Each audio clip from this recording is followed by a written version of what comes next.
Bonjour Maurice Sacco, merci d'avoir accepté de nous rejoindre pour les entretiens de Chère Africa. Vous êtes chef cuisinier, avez participé à l'émission Top Chef en septembre 2020. Vous avez ouvert votre restaurant Mosuke dans le 14e arrondissement de Paris qui a d'ailleurs reçu sa première étoile Michelin. Félicitations. Merci. Vous êtes un enfant d'immigrés, vos parents sont d'origine malienne et sénégalaise. Pouvez-vous nous parler de votre enfance? Quel type d'enfant étiez-vous? Racontez-nous votre histoire. Moi, pour mon enfance, j'ai une enfance heureuse. J'avais plein de potes à la maison, on va dire. Bon, mais j'étais dans une famille nombreuse. Je suis le sixième, moi, d'une famille de 9 enfants. Donc, j'avais plein de frères et sœurs. J'ai grandi vraiment entouré de mes grands frères et sœurs et toute ma famille. Et je trouve que c'est vraiment, pour moi, en tout cas, bon, j'ai pas connu autre chose. Je parle à ce que j'ai connu. Mais en tout cas, pour moi, c'était une très belle manière de grandir parce qu'au final, j'ai jamais été seul et j'ai toujours eu des gens pour m'accompagner, pour me motiver, pour me soutenir aussi dans les moments où ça allait pas. Et au final, toute cette famille, c'est vraiment pour moi un cocon familial et même à l'heure actuelle, je ne saurais pas faire ça. Merci. Et en termes de parcours académique, quel type de parcours est-ce que vous avez eu? Alors moi, j'ai un parcours assez classique dans la restauration, on va dire. Donc, j'ai suivi ma scolarité classique jusqu'en troisième. Et arrivant en troisième, il m'a fallu choisir si je voulais continuer en général, parce que la possibilité était ouverte aussi, ou si je voulais professionnaliser et apprendre un métier. Et c'est de là que j'ai décidé de tenter le métier de cuisinier, parce qu'à la base, je n'étais pas forcément passionné par ce métier, mais j'avais une curiosité en tout cas. Et donc, j'ai commencé par un BEP hôtellerie-restauration en option cuisine. Puis ensuite, je suis passé par un bac pro, toujours en option cuisine, en hôtellerie-restauration. Et une fois que j'ai eu ce bac pro, j'ai commencé à travailler directement. Merci beaucoup pour votre petit parcours, enfin votre grand parcours maintenant. Vous racontez souvent dans beaucoup d'interviews avoir commencé à vous intéresser à la cuisine en regardant des émissions culinaires, peut-être avec tous vos frères et sœurs justement, surtout dans les palaces, etc. Qu'est-ce qui vous a fait passer du rêve à l'action? Qu'est-ce qui a été l'élément déclencheur de de ce passage? Alors moi, l'élément déclencheur, ça a vraiment été cette volonté pour moi de découvrir un métier et, et un peu de sortir un peu du cursus scolaire parce que je m'ennuyais un peu avec les devoirs maison et autres et tout. Et j'avais vraiment envie de découvrir un métier. Et le fait d'avoir cette curiosité pour ce milieu, c'est ça qui m'a vraiment fait passer du je regarde à la télé, j'aime ce que je vois, à vraiment, tiens, vas-y, je me lance et j'essaie de voir qu'est-ce que c'est que ce métier. Nous vous avons vu évoluer au sein de l'émission Top Chef en mai 2020. Cela vous a donné une exposition médiatique assez spectaculaire. Est-ce que vous vous sentez parfois un peu écrasé par ces renommées soudaines? Sur la renommée, non, pas écrasé parce que c'est quelque chose aussi auquel on s'attend possiblement quand on fait une émission comme Top Chef. Mais après, c'est vrai que j'ai été surpris dans un premier temps par l'ampleur que ça a pris parce que nous, quand l'émission a été diffusée, c'était en plein confinement. Donc, pendant la diffusion, j'étais tranquille à la maison, je sortais pas trop. Et puis, dès qu'il y a le déconfinement et que j'ai commencé à sortir, là, je me suis rendu compte de l'ampleur du truc, vraiment avec les photos, les gens qui te prennent en photo, les gens qui nous arrêtent dans la rue et tout. Et c'est vrai que sur le moment, c'était un peu surprenant, quoi. Mais après, on s'y fait parce que c'est toujours des choses hyper positives qu'on nous dit et c'est toujours des choses très sympas. Donc, au final, c'est plutôt agréable même. Et quel a été votre moment le plus marquant pendant cette aventure?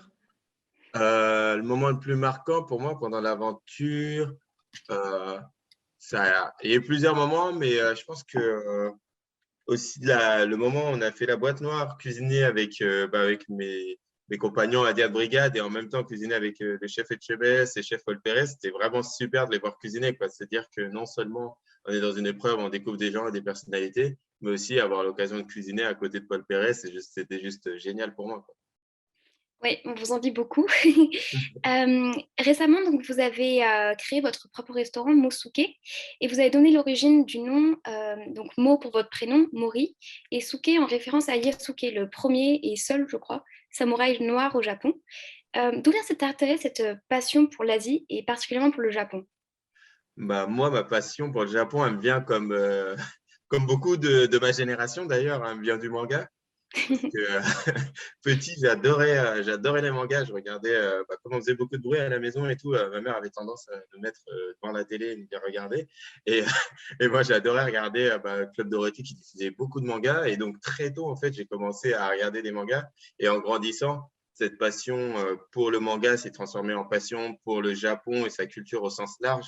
Donc, je voulais vraiment savoir comment ils vivent, quelles sont leurs cultures, quelles sont leurs coutumes et particulièrement aussi qu'est-ce qu'ils mangent.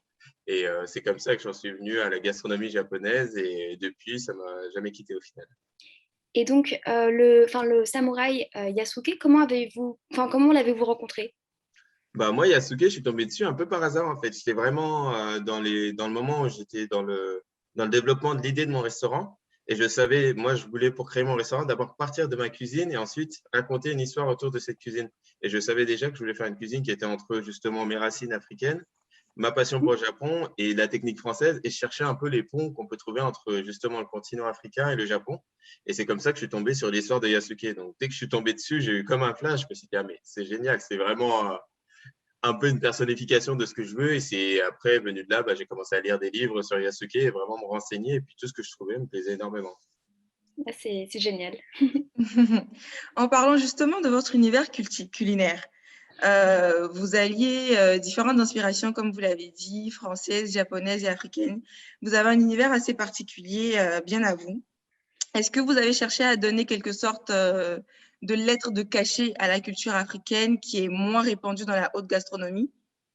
Ouais, quelque part, il y avait aussi de ça. Moi, je me suis toujours dit, j'aurais très bien pu faire un restaurant. Je faisais une cuisine française et japonaise et sans aucun problème. Mais je me suis toujours dit que c'est une gastronomie africaine qui est celle que je mange depuis tout petit, en fait, en tout cas d'Afrique de l'Ouest. C'est ce que ma mère faisait à la maison. Et je sais très bien que ces plats, les tchiboudiennes, les mafés et autres, n'ont rien à envier à d'autres plats occidentaux, on va dire.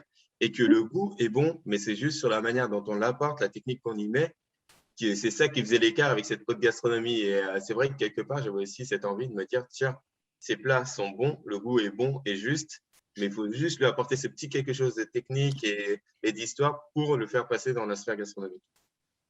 En alliant justement gastronomie et cuisine africaine, en revisitant les classiques comme le poulet yassa par exemple, qui est d'ailleurs l'un de vos plats signature, pouvez-vous nous raconter une anecdote, un fail peut-être dans la composition de l'une de vos recettes? Ah, des fails, j'en ai souvent. Mais peut-être le fail, c'est peut-être ouais, justement sur ce Yassa, parce qu'au final, on va dire en 2 mois, moi je suis là, on en est à la 5e version au restaurant. Donc je le retravaille tout le temps, tout le temps, tout le temps. Et c'est peut-être le Yassa, mon premier Yassa que j'ai essayé de faire à la maison, mais vraiment classique, où je me suis dit, tiens, pour commencer, je vais faire le même que ma mère. Et le fail était énorme parce que le goût avait rien à voir avec celui de ma mère. donc, du coup, je l'ai appelé. Je lui ai dit, qu'est-ce qui se passe? Pourquoi j'ai tout fait pareil, mais ça ne marche pas? Et après, je me suis fait pourrir au téléphone. Mais non, t'as mis trop de citron, c'est pas ce moment-là. Et j'ai eu droit à une revisite en règle de tout ce que. Comme vous parliez donc, de toutes vos recettes, vous avez une démarche orientée plus sur les produits que sur les recettes particulièrement. Et donc, d'un point de vue plus pratique, où est-ce que vous trouvez vos ingrédients? Est-ce que vous les faites venir directement du Sénégal, du Mali ou du Japon?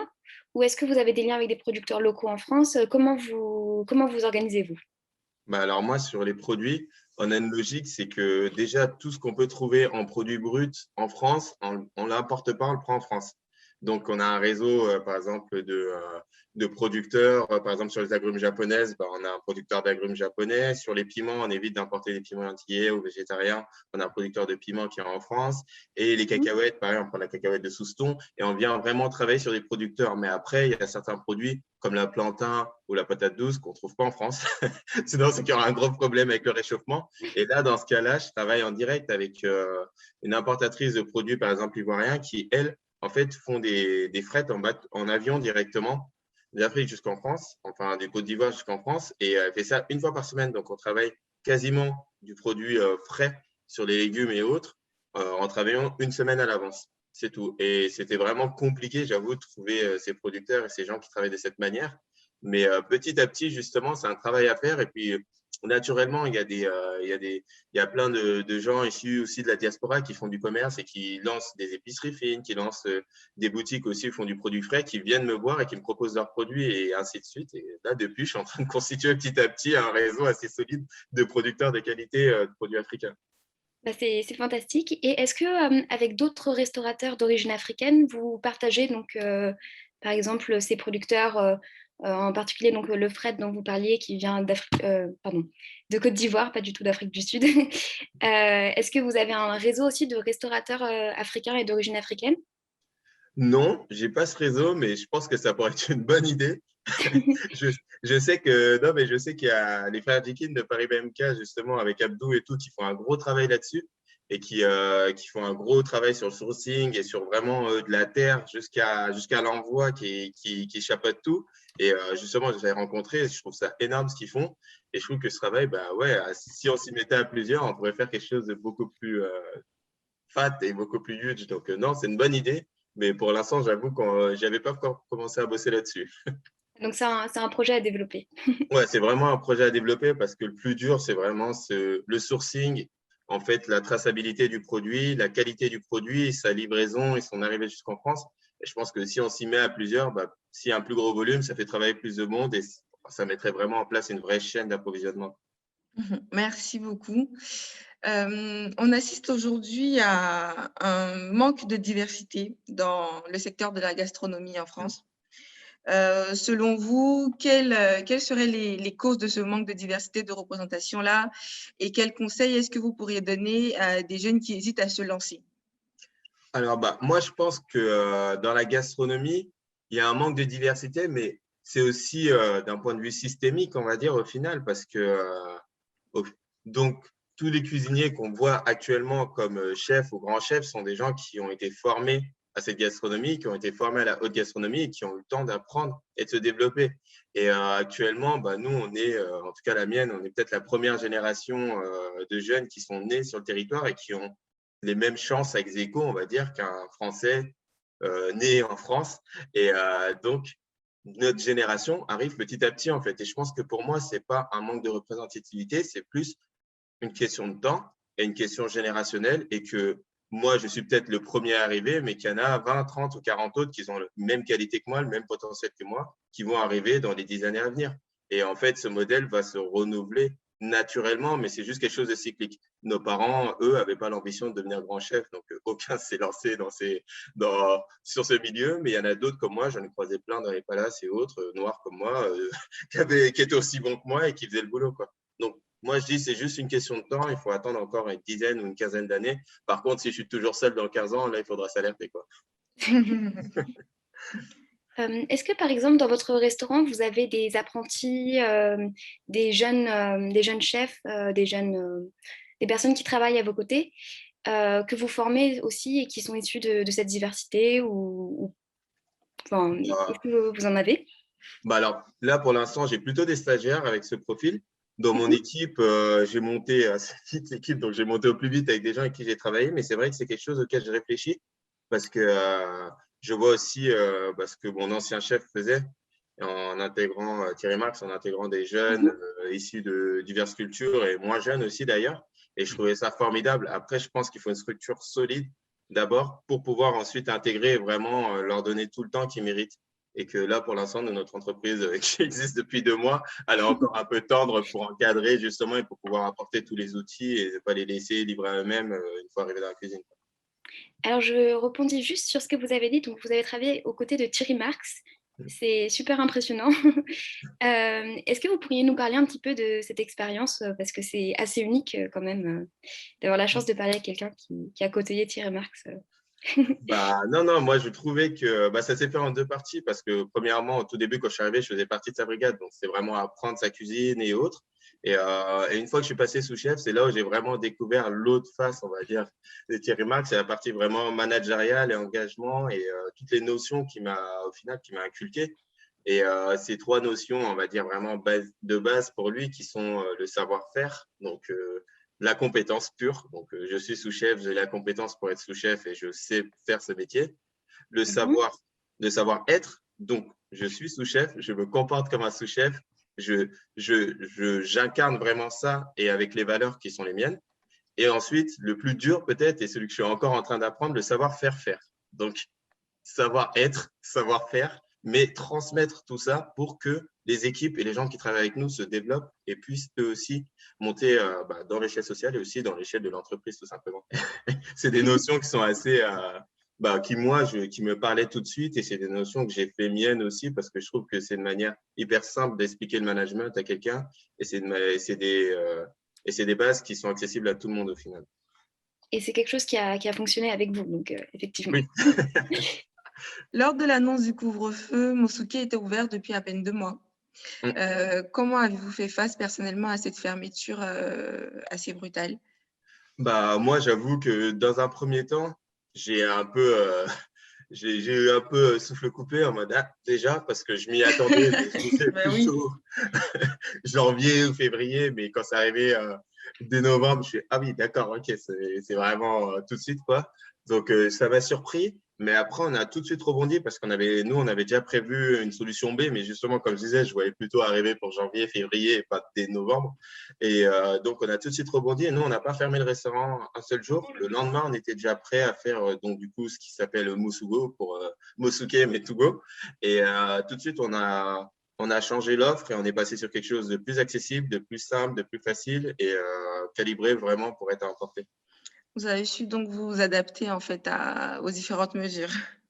Ouais, on s'est adapté tout de suite et à la fin, au final, ça nous a limite servi comme une opportunité parce que ça a permis de tester un autre type de restauration, de s'adresser à une autre clientèle qui avait peut-être pas les moyens de s'offrir Mosuke parce qu'on est quand même sur un ticket moyen qui est assez élevé pour Mosuke.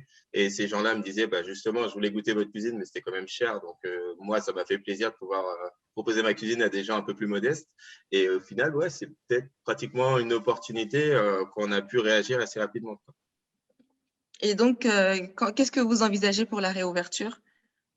Pour la réouverture, on envisage de reprendre Mosuke auréolé d'un nouveau statut de restaurant étoilé, donc avec une petite pression supplémentaire, mais avec beaucoup de motivation. Et je sens que les équipes elles sont assez reposées là, c'est bon, ils ont envie de travailler.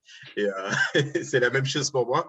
Donc non, moi la réouverture, je la vois avec beaucoup de joie, de l'optimisme et un espoir, c'est qu'on ne se retrouve pas à devoir refermer en septembre.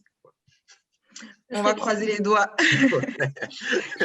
En parlant justement de votre étoile, recevoir une étoile Michelin à 28 ans, qu'est-ce que ça fait? C'est recevoir une étoile vraiment Michelin à 28 ans, c'est une grande fierté. Et recevoir une étoile Michelin à 28 ans dans mon propre établissement, c'est encore plus de fierté. C'est vraiment un accomplissement, je pense, dans une vie de cuisinier. Tous les cuisiniers, je pense, se sont déjà rêvés, étoilés Michelin et autres. Et se dire que pour moi, ça arrive aussi vite après l'ouverture de mon restaurant et aussitôt dans ma carrière, c'est juste une immense fierté et beaucoup de plaisir.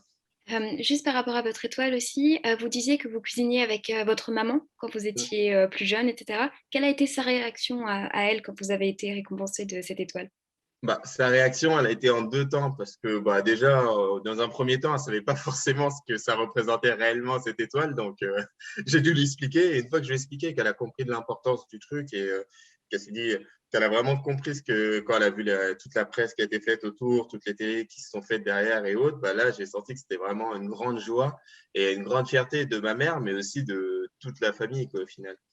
Oui, c'est sûr.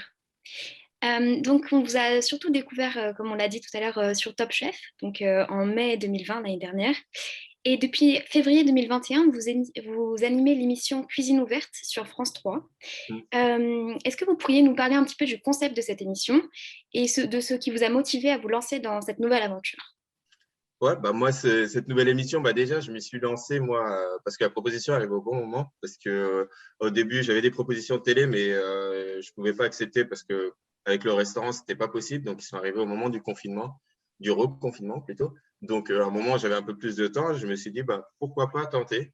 Et donc, cette émission, moi, ce qui m'a plu, c'était l'approche, c'était vraiment de me laisser un peu de champ libre sur qu'est-ce que j'avais envie de faire pour cette émission. Et donc, moi, j'avais envie vraiment d'une émission où on est basé sur l'échange et sur la rencontre. Et donc, le fait d'aller visiter des régions et de partir d'un produit, comme je le fais dans ma cuisine aussi, donc partir d'un produit de laisser l'agriculteur parler, expliquer son produit, ensuite aller rencontrer un chef qui est aussi dans ce terroir, qui travaille ce produit. Et pour finir, moi, comment je vois le produit, comment je travaille avec les inspirations qui sont propres. Bah, c'est une émission, au final, où on ressent beaucoup d'échanges mutuels, des choses, on apprend des choses et au final, on se rend compte que bah, le terroir, il peut être multiple en fait. On peut prendre un artichaut de terroir et le travailler avec des influences africaines, que ça restera toujours l'artichaut du terroir. Et c'est sympa d'avoir cette petite conversation au final. Et donc, si par exemple, si vous aviez à choisir un épisode qui vous a que vous avez particulièrement aimé réaliser dans cette émission, de quoi vous parleriez? Un épisode qui m'a plu parce que en tant que cuisinier, c'était peut-être l'épisode avec Georges Blanc parce que c'était vraiment rencontrer un peu un monument vivant, on va dire, de la gastronomie française. Et il y avait un petit choc aussi générationnel entre nous deux. Et au final, c'est quelqu'un avec toute l'aura qu'il peut porter, tout ce qu'on peut dire de lui, bah, qui arrivait avec une humilité, une simplicité moi, m'ont parlé tout de suite. Et je me suis dit, OK, d'accord, voilà, on peut arriver là où il est sans être quelqu'un qui a une tête comme ça et qui passe plus les portes, rester humble, faire son boulot et vraiment se développer comme ça. Et puis lui, dans l'échange, j'étais très curieux de ce que j'allais faire. Et je trouve que ouais, c'était peut-être un des échanges et un des moments les plus, en tout cas pour moi, avec le plus d'émotion, on va dire. Et je me souviens plus exactement de cet épisode-là en particulier, mais qu'est-ce que vous aviez cuisiné avec lui? Quel est le plat que vous aviez partagé? Alors, on avait partagé autour d'un de ses plats emblématiques, lui qui était la volaille de Bresse. Donc, lui avait fait sa volaille de Bresse traditionnelle qu'il fait avec de la morille et vin jaune. Et moi, je m'étais amusé à faire la volaille de Bresse comme une poule au pot, mais dans de l'eau de coco avec du curry et un riz sauté au lait de coco. Donc, il y avait un peu les deux inspirations, deux expressions, mais on était toujours autour de la volaille. On se rendait compte qu'au final, dans les deux recettes, bah, il y avait un grand respect du produit. Et cette volaille, en fait, elle sortait magnifiée, aussi bien dans ses inspirations purement lyonnaises que dans des inspirations d'Asie du Sud-Est. En à peine un an, vous avez conquis le cœur des critiques et on peut dire aussi révolutionné le monde culinaire français. Quels sont vos projets à présent? L'ouverture d'un second restaurant, d'une école de cuisine? J'avoue que c'est passé beaucoup de choses en un an, ça a été un peu vite. Mais moi, mes projets, bah, pour l'avenir, pour l'instant, bah, déjà, le premier, le plus solide, c'est cette étoile à Mosuke, la maintenir, faire en sorte qu'elle soit vraiment bien installée et pouvoir derrière progresser pour pourquoi pas dans 7 ans, 6 ans, aller chercher la deuxième. Et en parallèle, bah, ouvrir d'autres restaurants. Donc, dans l'idéal, ouvrir Mosugo pour continuer à proposer cette offre parce qu'elle plaisait beaucoup. Et puis moi, l'idée de pouvoir proposer ma cuisine à différentes personnes pour différents budgets, c'est quelque chose qui me plaît. Et dans un avenir, bah, je ne sais pas, plus ou moins proche, ça dépend des opportunités. Pourquoi pas ouvrir un restaurant sur le continent, en Afrique. Et je pense que ça pourrait pour moi aussi stimuler ma créativité d'avoir une adresse directement sur le continent. Et donc, pour conclure, maintenant qu'on arrive à peu près à la fin de l'interview, donc vous avez beaucoup parlé de la manière dont la jeunesse, votre enfance, votre adolescence vous ont amené là où vous êtes aujourd'hui. Et donc, Cher Africa, vous le savez, est une initiative axée sur la jeunesse, en particulier africaine et de la diaspora. Quel serait le mot de fin que vous donneriez à destination de ces jeunes? Quel message voudriez-vous leur transmettre? Voilà. Bah, moi, le message que j'aimerais leur transmettre, c'est un message d'optimisme et de travail. Donc, non, de vraiment croire en ses chances, de ne pas se laisser enfermer dans une case. C'est pas parce que on est noir qu'on devrait être forcément footballeur. Si tu es noir et que tu as envie de faire de la musique, tu n'es pas obligé de faire du rap. Tu peux aller au conservatoire. Et c'est vraiment de se dire que tout est possible, qu'on ne laisse pas notre couleur définir ce qu'on va être par la suite, mais c'est nous-mêmes qui sommes aux commandes et c'est nous-mêmes qui décidons de ce qu'on va faire. Et là-dessus, c'est vraiment d'être optimiste là-dessus, c'est se dire, je suis capable, je peux le faire, mais par contre, que rien ne se fera sans travail. Donc, il faut travailler et on ne nous donnera rien parce qu'on est noir, mais on ne nous enlèvera rien parce qu'on est noir. Il faut vraiment garder ça en esprit. Donc, le travail, le travail, le travail. Et y croire. Donc, de l'ambition et du travail, De surtout. l'ambition et du travail. Pour moi, c'est le leitmotiv et faut ni tomber dans la victimisation, mais ni tomber dans l'abattement et faut vraiment bosser et aller chercher ce qu'on doit aller chercher. Merci pour ce beau message. Merci. On arrive maintenant à la fin de notre interview. Merci Maurice Ako pour votre enthousiasme et votre sourire dans cette délicieuse discussion. Bah, Nous merci à avons vous. été très heureux de vous avoir en tant qu'invité aujourd'hui pour les entretiens de Share Africa.